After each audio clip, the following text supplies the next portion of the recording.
Hi guys, it's Paul from PABrewNews with Jahrhundret Bier from Ayinger Brewing, or Ayinger, or however you want to say it. I say Ayinger.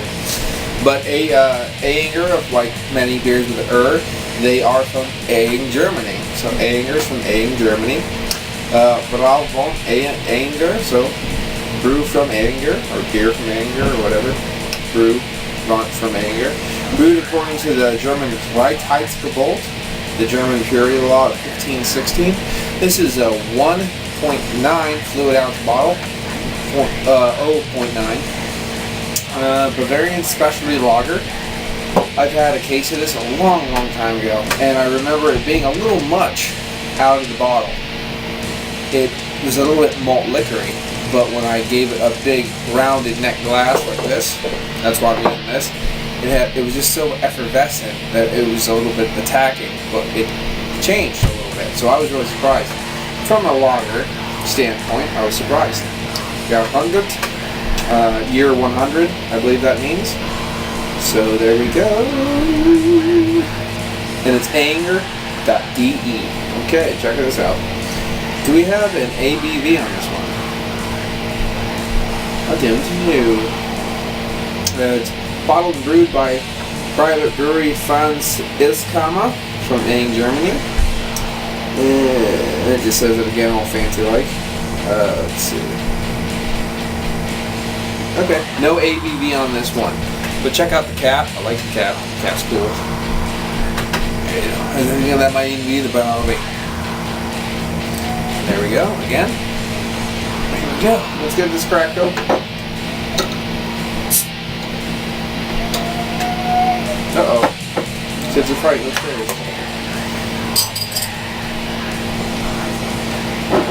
Here we go. I've had this for a little bit, so there's some age on this, but of course it's a lager, so it has been aged prior. So age shouldn't really hurt lagers that are made well. Let's just say that. Okay. Get the effort. Nice amount of carbonation. You get the straw golden color, big white head, but it's dissipating very quickly. Alright. Brown bottle, that's important. Hopefully, it's important. Let's see. It's getting into big bubbles, so lager heads usually go pretty quickly. I'm not getting skunk, but I'm getting sour yeast, like a sourish kind of yeast, tart yeast, and I'm definitely getting grassy notes and wet, like a really wet grain kind of smell, even wet cardboard kind of smell.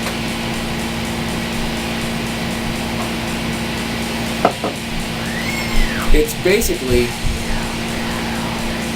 your standard German Bavarian lager. That kind of style. Actually, I'll just go German lager.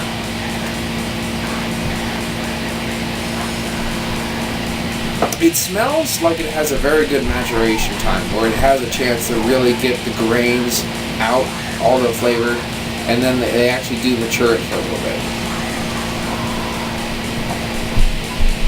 You get all those notes like freshly cut grass, things like that, in there.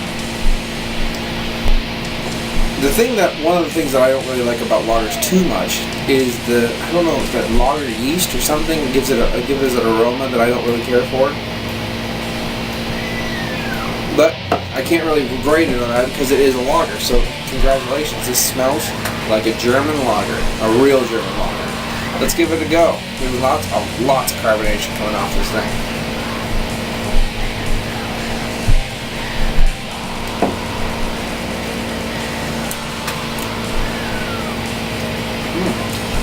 Very good. I'm almost getting bits of a wheat, and almost, I want to say almost a coriander quality out of this too.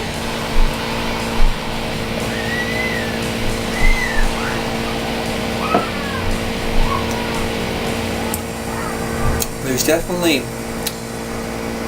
some kind of a nuance, a different spice that's added to this to give it a certain flavor. It almost tastes like it's bordering on being a Weiss beer. It's definitely not your standard bland lager taste. This definitely has something to it.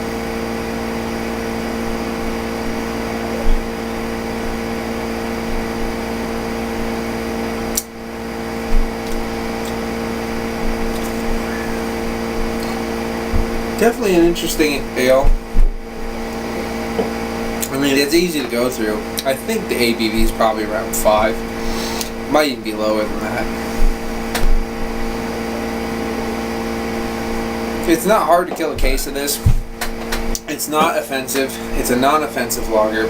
There are a little bit of that different attributes that I've said that kind of weasel their way towards a Weissen. So that's kind of interesting. It makes it just that much more enjoyable than a regular just excuse me, than just a plain Jane lager. It is extremely carbonated, so you have to, manage with that. But other than that, it's not bad.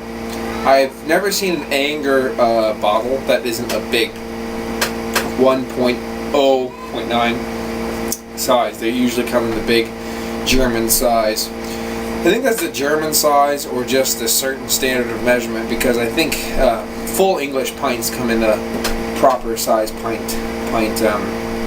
bottles, just like those. So that's pretty cool. But I found some stuff here that was pretty cool. I found some Hobgoblin in the full English pint. I don't know if I reviewed Hobgoblin already or not. I found that, and then I also found a Scarecrow from who does Hobgoblin? No, I can't remember. I think it's Witchwood. But it's pretty cool. I also found St. Peter's Golden Ale. They're from Suffolk, so I'm going to definitely get those. These are all ones I actually haven't had yet, or I haven't got yet, but I'm planning on running up there getting them. There's some Belgian ones, some Krak, I think it was called, and the other one was St. Bernardus. I found that up there, so really excited about that. But back to this ale. It's a very good version of a German lager. I mean, you have all your lager characteristics, but it's kind of almost leaning towards a Weissen, so that's pretty interesting. As lagers go, I'll probably give it a 9, but as an all-around beer rating, I'm probably going to give it an 8. An 8. So this is an 8 from Ayinger Brewing. This is their Year 100 ale. Cheers.